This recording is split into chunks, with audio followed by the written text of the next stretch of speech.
İtirdim mən səni ömrün yazında, qışdan xəbərsizmiş bahar sən demə.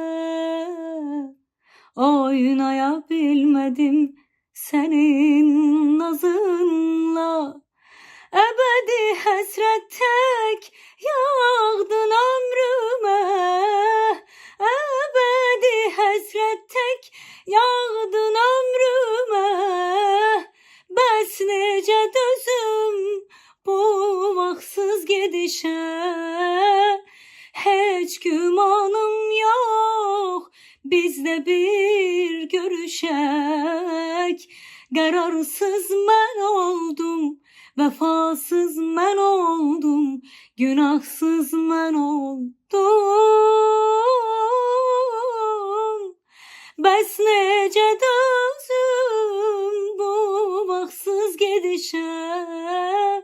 Heç gümanım yox bizdə bir görüşək. Qərarsız mən oldum, vəfasız mən oldum, günahsız mən oldum. Qərarsız mən oldum, vəfasız mən oldum, günahsız mən oldum. Bağışla qəlbini görə bilmədim, getmisən yoxluğun yandırır məni. Gecikdim görüşə, gələ bilmədim. Bu qərib küskünlük sındırır məni. Bu qərib küskünlük küstürür məni. Bəs necə dözüm bu vaxtsız gedişə?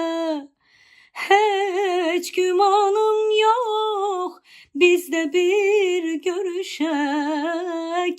Qərarsız mən oldum, vəfasız mən oldum, günahsız mən oldum.